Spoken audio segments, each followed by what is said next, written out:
사랑하는 분들 안녕하십니까.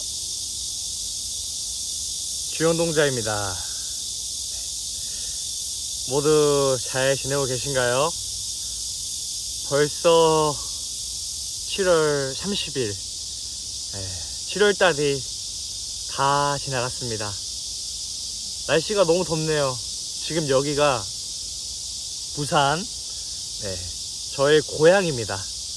임원진 MT 끝나고 나서 주영동자가 개인적으로 서울에 바로 올라가는 것보다 나의 고향에 가서, 그리고 제가 원래 지냈던 집도 한번 들어가가지고 한번 보면서 동심으로 한번 돌아가는 느낌을 찾았어요. 동자처럼 이렇게 들어가서 뭔가, 제가 아파트에 사는데 아파트에서 수정 강변타운이라는 아파트예요.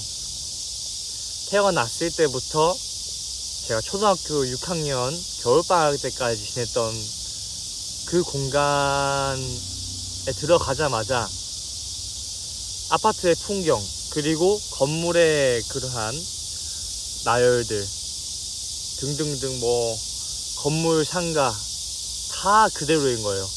바뀐 것이 없어요. 서울은 1, 2년만 지나면은 계속 바뀌고 뭔가 새로 들어서고 그러는데, 부산은 항상 고요하게 나무의 뿌리처럼 그 자리를 그대로 지켜주는 것 같습니다. 그래서 주영동자가 그 모습을 보고 한편으로는 많은 생각이 들었어요. 매년 1년마다 오는데 올해 주영동자가 부산에 제 고향 아파트에 오면서 느낀 거는, 정말로 나라는 존재는 많이 바뀌었는데, 그러니까 군대, 그때는 군인이었고 지금 대학생이고 좀 더 들어가면은 대학교에서 이제 불교 동아리를 만든, 저번에는 회장이었지만 지금은 떠나는, 어떻게 보면은 동문 선배, 그리고 총무로 이렇게 오면서 나라는 존재가 정말 상황 따라서 많이 바뀐 거죠. 이때는 주영동자가 회장이었고 지금은 총무고, 그리고 7월 달에는 주영동자가 알바를 많이 했으니까 알바생의 그러한 것들도, 여러 상황들을 어쨌든 경험하고 여러 가지의 그러한 명칭으로서 주영동자를 규정시키면서, 주영동자는 개인적으로 바빴죠. 이런저런 생활을 하면서 사회와 부딪히고 그렇게 하면서 깨지면서 이렇게 다듬어 나가는데, 제가 태어났을 때 그 모습이랑 지금의 그 모습이랑, 그러니까 수정마을의 이 아파트의 모습이 너무나도 똑같으니까 이때까지 뭐 이렇게 바쁘게 살았는가, 이런 식으로 다시 한 번 더 약간 천천히 가도 되는데 왜 이렇게 바쁘게 살려고 했는가 라는 식으로 조금 생각하게 됐어요. 조금은 느리게 가도 되잖아요. 1년, 2년, 3년 이렇게 늦어도 되는데, 주영동자가 서울 살면서 마음이 더 조급해진 것 같고, 그리고 다른 사람들하고 어떻게 보면 비교를 하면서 취직에 대한 걱정, 그런 것들도 있죠. 이제 졸업을 해야 되니까 앞으로 또 어떻게 먹고 살아갈지에 대한 걱정 등등들이 있는데, 주영동자가 오늘 부산 수정마을이 저에게 주는 깨달음은, 너라는 존재는 많이 변했지만 너만의 이 마음자리, 불성, 정말 본성, 그 순수한 마음은 똑같다. 그거는 영원히 가만히 이렇게 있는데, 이 상황이 바뀌었다고 해서 너무 이렇게 좌절한다거나 너무 이렇게 들뜰 필요도 없고, 너가 상황이 달라졌지만 지금 수정마을 나처럼 가만히 이렇게 똑같이 움직이지 않고 계속 나무의 뿌리처럼 지켜주는 것처럼, 너 또한 너의 마음자리의 불성, 그러한 순수한 본성이라는 것이 잘 있으니까 너무 걱정하지 말고 그거를 의지하면서 살아가자라는 식으로 주영동자가 또 불교적으로 해석을 해본 경험이 있었습니다. 그렇게 정말로 바쁘게 살았죠. 이제 길게 생각 안 하고 7월 달에 지용농자가 여러분들한테 개인적으로 아시는 분들도 아시겠지만 아르바이트를 이제 해서 영상을 많이 못 켰습니다. 정말 무리하게 했어요. 진짜 쉬지도 않고 어떤 날에는 투잡, 그러니까 노가다 아침에 하고 그리고 저녁에는 쿠팡 알바 진행하고 그렇게 한두 시간, 두세 시간 아니면 밤을 새서 그 다음날에는 뭐 호텔 알바를 간다거나 또 쿠팡 알바를 간다거나 정말로 하루도 쉴 틈 없이 주용농자가 일만 하면서 지냈습니다. 그러니까 몸에 체력적으로 조금 힘든 것들이 쌓이더라고요. 그래서 중간에 인왕산에 가서 제가 사람들하고 어떻게 보면 아르바이트도 사람들하고 같이 지내면서 여러 가지 일들이 발생되잖아요. 그러면서 쌓이는 탁기들을 야! 하면서 소리로 외치면서 스트레스를 해소를 했고, 그 다음에는 체력적으로 너무 힘드니까 아무래도 무리를 해서 그런지 7월달 후반에는 저의 욕심을 조금 내려놓고 다시 한번 쉼의 시간을 갖자. 아르바이트 가는 것보다 그 돈 몇 푼 벌겠다고 내 몸이 상하겠다라는 생각이 들어가지고 7월달 후반 임원진 LT 가기 전에는 조금 널널하게 이렇게 진행을 하게 되었습니다. 그렇게 제 시간 다 갈아가면서까지 아르바이트를 해서 제가 직장인의 월급을 한번 이렇게 타게 되는 그러한 순간들도 얻었어요. 저에겐 정말 값진 돈이고 노력을 통해서 얻은 거다 보니까 무언가 정말로 짠돌이의 마인드가 생성된다? 이러한 마인드가 생성이 돼서 원래는 그냥 뭐 쓰면 쓰는 거지 하면서 이렇게 흥청망청 썼을 텐데 그게 아니라 내가 돈을 벌어서 노동력을 체험해서 번 돈이다 보니까 이거를 어떻게 보면은 더 지키고 싶은 마음이 올라왔었어요. 그래서 역시 이 돈이라는 것도 뭐 주식을 통해서 내가 번 돈을 증강시킬 수도 있겠지만 그것보다는 내가 간절하게 고생해서 번 돈이 더욱더 값지다라는 생각이 올라오고 있어요. 이렇게 아르바이트를 경험을 하면서 주용농자가 직장인의 월급을 한번 벌어보게 되면서 이제는 제가 졸업을 해서라도 혼자 지낼 수 있겠다, 독립을 할 수 있겠다라는 생각이 들고 있습니다. 그래서 졸업을 하고 나서의 계획들을 요즘 막 세우고 있는데요. 졸업을 해서 이제 자취를 하는 것이 주용농자의 첫 번째 목표입니다. 나 혼자서 정말로 요리도 해먹고 이런저런 경험도 해보면서 이제는 25살이 되니까 나이가 많이 좀 들었다라는 생각이 들더라고요. 그래가지고 언제 빨리 한번 독립을 해보자 라는 생각도 있었고, 그리고 너무 집에만 있으면은 부모님한테 의지하게 되는 것도 있고, 그거 외에도 주용농자가 이제 어머니랑 같이 이제 살다 보니까 자주 트러블이 있어요. 제가 하는 가치관, 제가 생각하는 가치관하고 어머니께서 생각하는 가치관하고 이렇게 충돌되다 보니까 빠르게 저 혼자 살고 싶다는 마음도 올라오고 있어요. 정말로 이 얘기를 하니까 드는 생각이, 원래는 주용농자가 아르바이트에 대해서 조금은 부정적인 시선을 가졌습니다. 그 돈 버는 거 너무 돈만 따라다니는 거 아니냐, 그거 말고 조금 쉬면서 돈을 너무 집착하지 말자, 뭐 이런 식으로 하면서 아르바이트를 멀리 했었어요. 그러면서 주용농자는 그때는 불교 동아리를 한창 열심히 했었죠. 제가 필요했기도 하고 성취를 한번 그 맛을 보고 싶어가지고 불교 동아리를 해가지고, 그때 그 저의 계절은 이런 상황이었는데 주변에서, 그러니까 이제 가족들은 너 돈은 안 벌고 아르바이트는 안 하고 뭐 하는 거냐, 학교에서 불교 동아리만 하고 이런 식으로 이야기를 했었어요. 근데 그때 당시에는 그런 말을 들으면 더 하기 싫죠. 나는 아르바이트라는 것이 지금은 가치관적으로 또 안 맞긴 하지만 나중에는 기회가 되고 또 내가 돈이 필요하게 되면은 할 수 있는 것이 아르바이트인데, 지금 내가 아르바이트를 안 하고 있다라고 해서 이 아르바이트를 못하는 사람처럼 취급을 당해버리니까 그런 식으로 조금 무시를 받는 느낌도 주용농자가 받았었어요, 주변 사람들한테. 그러니까 이제 어머니하고 아버지죠, 어떻게 보면. 그런데 정말로 제가 하고 싶고 경험을 다른 경험들도 다른 사람들 어떻게 사는지 그런 것들도 궁금한데, 그리고 불교 동아리도 내가 원하는 성취도 다 이제 이룰 때가 됐고 계절적으로 딱 맞아 떨어져 가지고 그때서야 이제 자발적으로 아르바이트를 하게 됐죠. 왜 이 얘기를 하냐면은 이것처럼 다른 사람들이 아무리 뭐라고 하고 지금 내가 바라보고 있는 이 상대방이 조금은 다른 사람들하고 다른 길로 가는 것 같아. 이 친구한테 이렇게 한번 조언을 해줘야 될 것 같은데 하고 그 친구를 생각해서 한 말이 그 상대방의 계절에는 맞지 않으면은 절대로 들어지지가 않는다. 오히려 역효과가 난다라는 것을 알게 되었습니다. 내가 필요했을 때, 내가 아르바이트가 필요했을 때 자발적으로 스스로 생각이 들면은 누가 아무리 강요하는 것보다 바로 실천에 옮길 수 있다.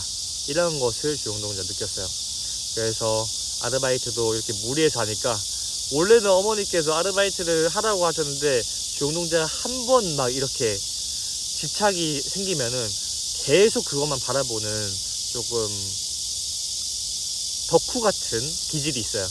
그래서 계속 이제 아르바이트를 하다 보니까 어머니께서는 건강 걱정, 너무 무리하는 거 아니냐, 돈 벌다가 너 죽겠다 뭐 이런 식으로 이야기를 했는데, 뭐 그거는 이제 뭐 그건 타인의 평가죠. 다른 사람들의 평가를 뭐 안 듣는 것이 고집을 피우는 것이다, 뭐 이런 걸로 해서 고집은 주용동자가 때로는 부릴 줄 알아야지 내 마음의 중심을 잡을 수 있다라고 생각을 해요.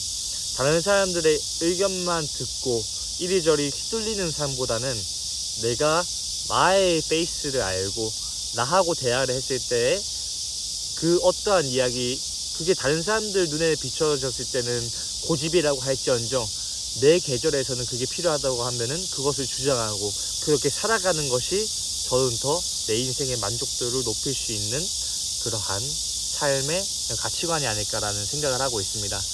그래서 너무 다른 사람들의 눈치를 보지 말자라는 생각을 가지고 있고요. 이렇게 7월달이 마무리가 됐고 이제 8월달도 이렇게 진행이 되면서 그 중간에 임원진, MT 이렇게 진행을 했었어요. 개인적으로는 진짜 뭐 준서가 회장이 되고 감사한 마음도 있어서 그런 것들을 축하하는 느낌으로 이제 갔긴 했지만, 그렇게 한 사람 한 사람씩 주용동자도 어떻게 보면 안 입고 온 데가 보이는 거죠. 이 친구는 왜 참여를 안 하는 거지?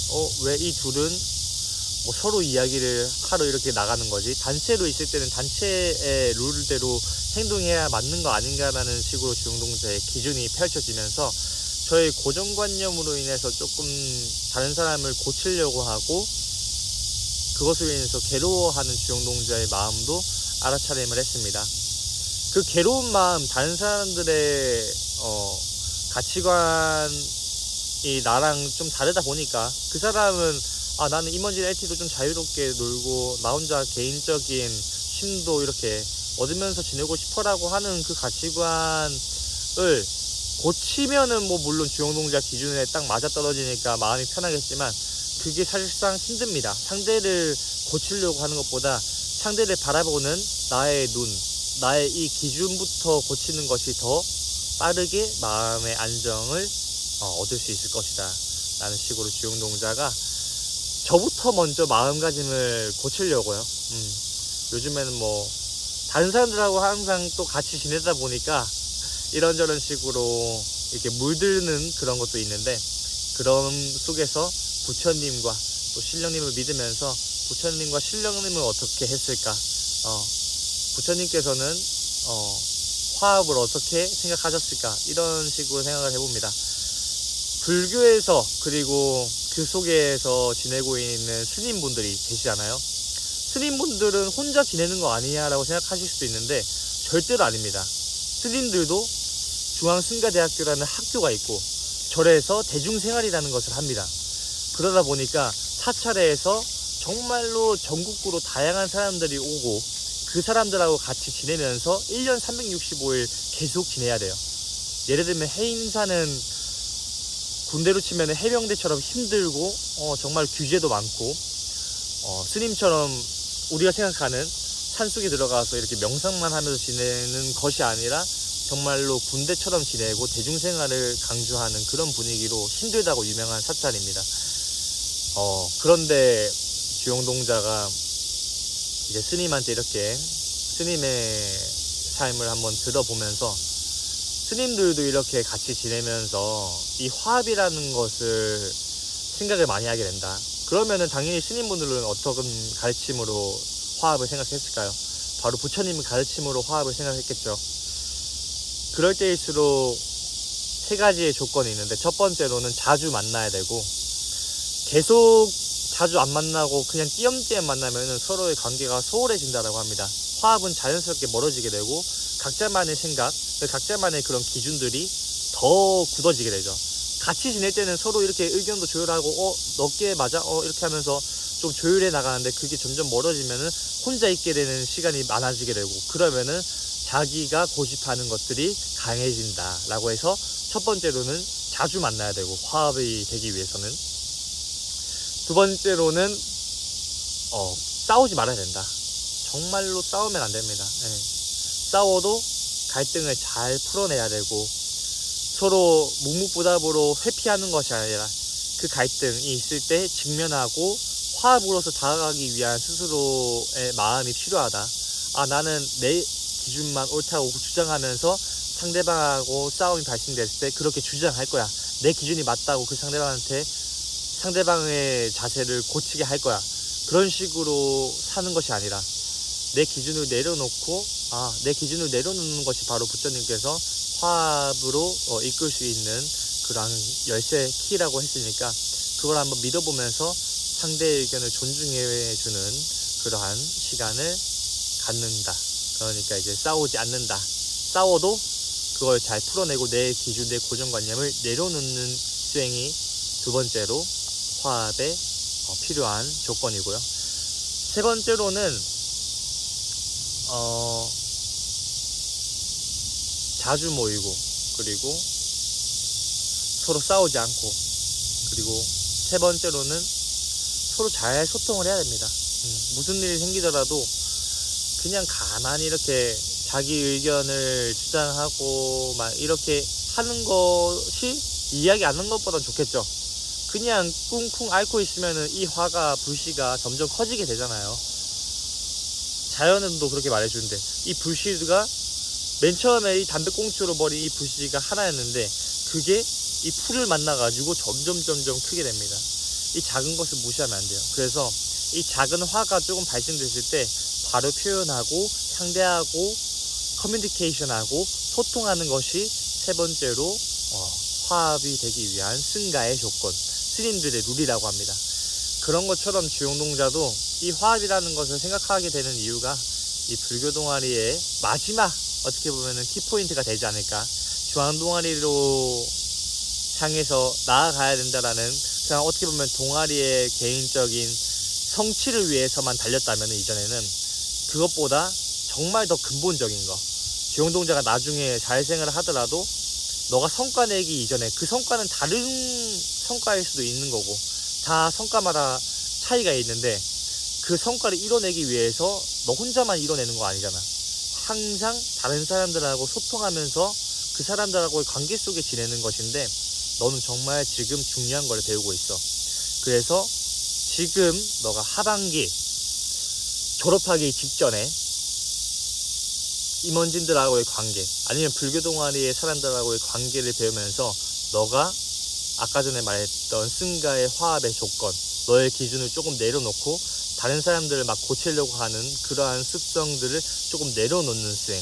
그러면서 너가 관계 속에서 희망을 잃지 않고, 그리고 내가 항상 바라는 기준, 난 항상 내 기준대로 맞아야지 편했다라는 것이 강했으니까, 그런 것들이 맞아떨어지지 않으면은 나의 기준을 버리는 것이 항상 행복에 더 가깝게 도달할 수 있다 라는 식으로 생각을 하면서, 주영동자는요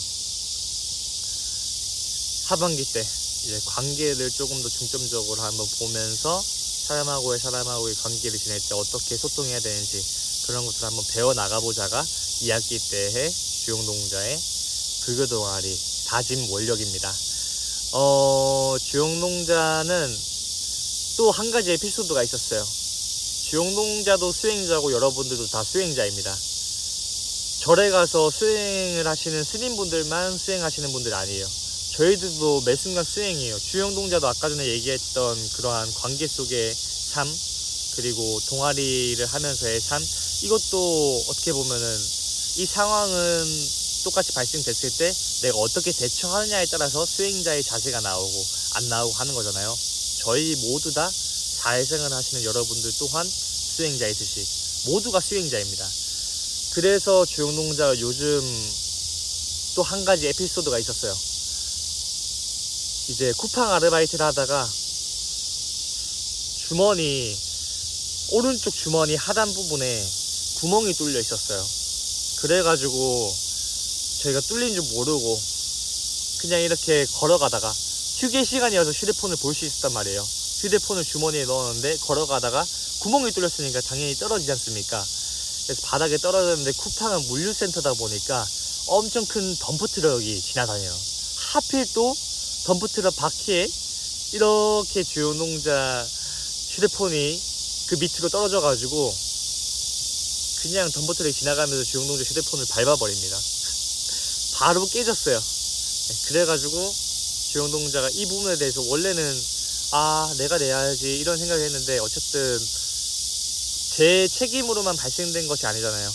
근무복을 입은 그 상황에서 발생된 거다 보니까 쿠팡의 그러한 여러 가지의 관계 속에서 쿠팡도 한번 좀 수리비를 지원을 해줘야 되지 않느냐라고 관리자님한테 정말 피곤하게 했습니다.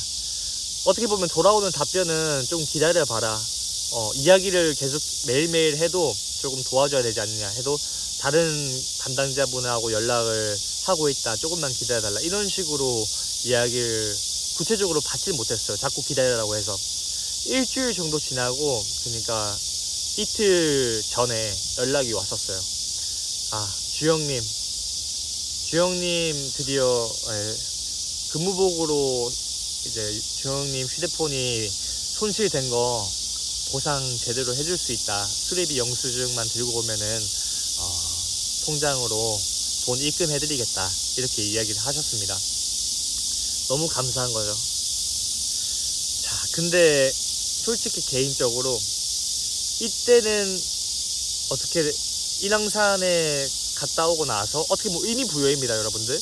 인왕산에 갔다 오고 나서 이러한 상황을 이야기했을 때 산신령님께서 그 주영이 너가 근무복에 대해서 어쨌든 그런 부분들에 대해서 좀 마음이 좀 어지러우니까 돈을 받게 해줄게 라고 해서 정말 받기 힘든 거거든요. 아무리 대기업이라고 해도 이렇게 수리비를 지원해 주는 경우는 흔치가 않은데 그런 것들을 바로 돈을 받을 수 있게 해주셔서 인왕산 산신령님께 감사한 마음을 가져야 되는 게 수행자의 마음이겠죠. 하지만 저도 정말로 자본주의에 살면서 그리고 또 아르바이트 하다 보니까 이 돈을 벌고 계속 쌓고 있는 입장이잖아요. 그런데 이런 생각이 들더라고요. 내가 수리비 영수증을 조금 조작을 해서 허위로 이렇게 금액을 변동시키면은 어쨌든 영수증만 제출하면 그 돈을 내 계좌로 받게 되는 건 똑같잖아요. 그런 마음을 가진 주영농자의 모습을 알아차림을 했습니다. 근데 오늘 이제 아까 전에 부산에 오면서 다시 한번 생각을 하게 됐죠. 만약 부처님이라면 어떻게 했을까? 만약 산신령님이라면 어떻게 했을까? 항상 이거는 제가 스님들한테 이렇게 이야기를 했을 때 제가 어떻게 살아야 될지 모르겠다라고 이렇게 이야기를 할 때 있잖아요. 그럴 때 항상 해주시는 말씀이었어요. 부처님이라면 어떻게 했을 것 같냐? 부처님이 어떻게 했는지에 따라서 너도 그렇게 행동하면 된다. 그런 식으로 생각했을 때 주영농자가 지금 원래 가지고 있었던 영수증에 대한 금액을 허위로 조작을 해서 더 높게 뻥튀기를 시켜가지고 나의 이익을 증식시키려는 것은 부처님께서는 절대로 하지 않으셨을 것이다. 그리고 또 부처님하고 신령님께서 지금 이렇게 주영농자가 돈을 받을 수 있는 상황을 만들어 줬는데 아까 전처럼 감사하다는 것이 먼저가 아니라 더 돈을 이렇게 뻥튀기해서 나의 개인적인 이기심, 욕심을 가지려는 그 마음을 보면은 완전 실망하지 않을까? 아, 이제 도와주지 않아야 되겠다라는 생각을 하지 않을까요, 여러분? 아, 애 그릇은 이 정도뿐이구나. 자기 욕심 때문에 뭐 이렇게 내가 원력 그릇을 그 기회를 만들어줘도 이런 식으로 행동하는구나. 어떻게 보면은 부처님하고 신론님의 테스트였을 것이라고 주영동자는 생각을 합니다. 그래서 저는 마음을 부처님이라면 어떻게 했을까, 신령님이라면 어떻게 했을까라는 생각을 가지고 움직였을 때 바로 관점이 전환되더라고요. 내가 정말로 나의 양심, 어떻게 보면 지금 이렇게 이야기를 해서 여러분도 듣고 계시겠지만 이것은 나만이 아는 사실이잖아요. 다른 사람들 다 보고 있지 않습니다. 하지만 나만이 알고 있는 사실, 나 자신과의 약속, 나의 양심, 정말로 이 양심을 지키는 수행자가 된다, 되겠다, 뭐 이런 식으로 생각을 하게 됐습니다. 정말 다른 사람들하고 지낼 때는 난 정말로 정직한 사람이야 이렇게 이야기하는 건 쉽죠. 하지만 혼자서 주영동자처럼 이런저런 일들이 이렇게 발생될 텐데, 그 중에 하나가 이제 쿠팡 휴대폰 수리비 영수증, 그것에 대해서 뻥튀기 할지 말지 개인적인 이런 것들은 스스로만이 아는 사실인데, 그런 부분들에 대해서도 너 스스로의 양심을 속이지 않고 너한테 솔직했느냐가 더 수행의 중요한 부분이 될 것이다. 다른 사람하고 지낼 때 그때 정직한 모습을 보이는 것보다. 그래서 양심을 항상 챙기자, 나의 양심을 다시 한번 끌어올리자라는 식으로 주영동자가 생각을 하게 되는 시간이었습니다. 정말로 사람마다 개인적인 이기심을 다 가지고 있지만, 불교를 믿는 사람은 나 자신한테 솔직해져야 된다고 생각합니다. 나 자신한테 솔직해지지 않고서는 다른 사람들한테도 솔직해지는 모습을 보일 수가 없습니다.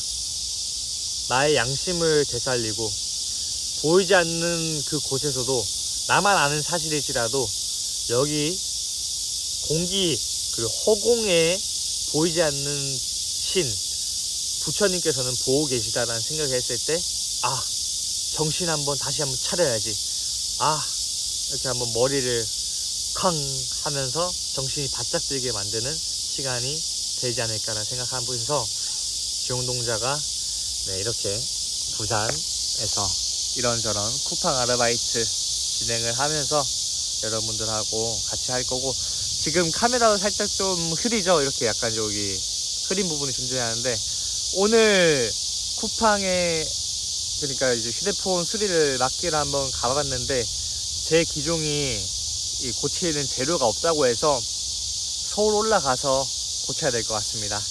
그래서 이런저런 하면서 주영동자가 부산에서 여러분들하고의 깨달음, 주영동자의 일상 컨텐츠들을 이야기를 나누는 시간을 가졌어요. 이야기를 나눴을 때, 그리고 내가 오늘 있었던 것들을 정리를 할 수 있다고 봅니다. 일기장 쓰는 것도 좋고, 오늘 하루 있었던 일을 이렇게 말로 표현하는 것도 내 안에 있었던 생각들을 정리를 할 수 있는 시간이 되지 않을까라는 생각을 하면서, 주영동자 오늘 이런저런 이야기들이 있었고, 동아리는 동아리, 아르바이트는 아르바이트, 어쨌든 삶을 살아가는 주영동자, 초심을 다시 한번 잡겠다라고 해서 다시 나의 고향으로 온 주영동자, 이런 식으로 정말 다양한 목적, 의도로 이렇게 영상을 켜게 되었는데, 다시 한번 스스로한테 칭찬을 하고 주영이 고생했다라고 한번 하면서 시간을 보내겠습니다. 김주영 고생했어. 주영동자 파이팅! 원력의 몸이 다하다. 정진! 나는 나의 양심을 속이지 않아! 파이팅! 여러분들 사랑합니다.